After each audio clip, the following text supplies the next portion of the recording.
નમસ્કાર મિત્રો, હું શ્રેયા શેઠ આપનું સ્વાગત કરું છું. સરકારશ્રી તરફથી જાહેરનામું બહાર પાડવામાં આવ્યું છે મોક ડ્રીલ વિશે. મોક ડ્રીલ છે શું એ વિશે આપણે વિસ્તૃતમાં માહિતી મેળવીએ. તેના માટે આપણી સાથે છે મોક ડ્રીલના વિશ્લેષક, જે આપણને આ બાબતે વધુ માહિતી આપશે. તો મળીએ આપણે બાબુલાલ શેઠ, રિટાયર્ડ BSNL સોશિયલ વર્કર. આવો જાણીએ શું કહેવું છે, મોક ડ્રીલ છે શું?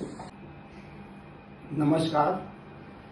મોક ડ્રીલ એ સરકારશ્રીની ગાઈડલાઈન પ્રમાણે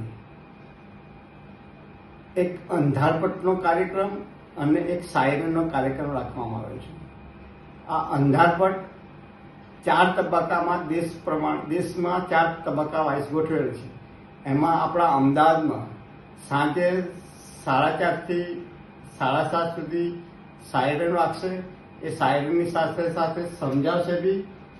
ત્યારબાદ 7:30 થી 8ની દરમિયાન એક અંધારપટ એટલે આપણા મકાન, આપણું ઘર, ઓફિસ કે કોઈ બી જગ્યાએ આપણે પ્રકાશ બહાર ના આવે એ રીતે રાખવામાં આવશે. પણ તેમ છતાં ક્યાંક કોઈ ઘરમાં તકલીફ હોય અંધારાની, તો તમે ડીમ લાઇટ પણ રાખી શકશો કે જેનાથી અને ડીમ રાખી આપણા બારી બારણાના જે પડદા છે એને એ રીતે સેટ કરજો કે એનો પ્રકાશ બહાર ના આવે. કેમ કે આ પ્રકાશ વસ્તુ એવી છે કે સહેજ બી બહાર આવે તો કોઈ પણ પાડોશી દેશ એમને ઉપરથી ખબર પડે એમના કેમેરા દ્વારા કે અહીં શહેર છે, એટલે એ લોકો એટેક કરી શકે. એટલે આપણે છે ને એ અંધારપટનો મિનિંગ જ આ છે કે એ પ્રકાશ બહાર ના આવવો. તો બાબુભાઈ, આજની જનરેશન માટે આ પહેલી વખત છે, પણ ભૂતકાળમાં શું પહેલા આવું કંઈક બનેલું છે? તેની માહિતી આપશો? હા મેડમ, ભૂતકાળમાં બી 1962ની અંદર ભારત ચીન વચ્ચે, પાછું 71માં પાકિસ્તાન સાથે અને 99માં કારગિલ યુદ્ધ થયું. આમ 37 વર્ષની વચ્ચે આ જ પ્રમાણેની અગમચેતી રૂપે સરકારશ્રીની ગાઈડલાઈન પ્રમાણે આવા પ્રયોગો ભૂતકાળમાં થયેલ.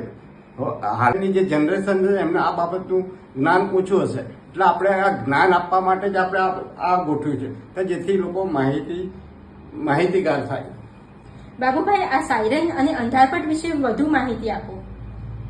હા મેડમ, એવું છે કે અત્યારે જે સરકારની ગાઈડલાઈન પ્રમાણે એક સાયરન અને એક અંધારપટનો જે કાર્યક્રમ અગમચેતી રૂપે જાહેર કરેલ, પણ કેટલાક દેશવાસીઓ, દેશપ્રેમીઓ કેટલા જ ગભરાટ, ઉકળાટ કરી રહ્યા છે કે શું આવો એટેક થશે, આવું કંઈક બનશે. આમાં કોઈએ કંઈ ગભરાવાની જરૂર નથી.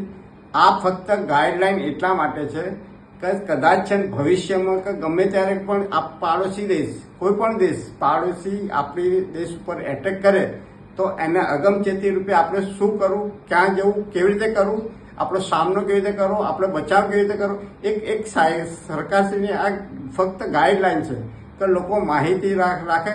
અને આ બાબતનો દરેક દેશપ્રેમી દેશવાસીઓને મારે ખાસ કહેવાનું કે આ બાબતે કોઈએ ક્યાંય અફવા ફેલાવવાની જરૂર નથી કે ક્યાંય વાતાવરણ ઉગ્ર બને કે લોકો ભયભીત બને તે બી જરૂરી નથી. મહેરબાની કરીને આ બાબતે હું વિનંતી કરું છું કે કોઈ આ બાબતે કોઈ પણ જાતની અફવા ના ફેલાય, એ મારી નમ્ર અરજ છે. બાબુભાઈ, આપે અંધારપટ અને આ સાયરન વિશે જે માહિતી આપી તે બદલ આપનો ખૂબ ખૂબ આભાર, દરેકને માહિતગાર બનાવવા માટે. Thank you. તો મિત્રો, આપણે જાણ્યું મોક ડ્રીલ વિશે. આવતીકાલે આપણે બધા દેશવાસીઓ ભેગા થઈ અને સરકારને આપણે મદદ કરીએ. આવનારા યુદ્ધની અગમ ચેતવણી રૂપે છે આ. તેથી આપણે ગભરાવાની કે ડરવાની જરૂર નથી. અફવાઓથી દૂર રહો અને સમાચાર પત્રો તથા રેડિયા પરથી માહિતી લેતા રહો. નમસ્કાર, આભાર.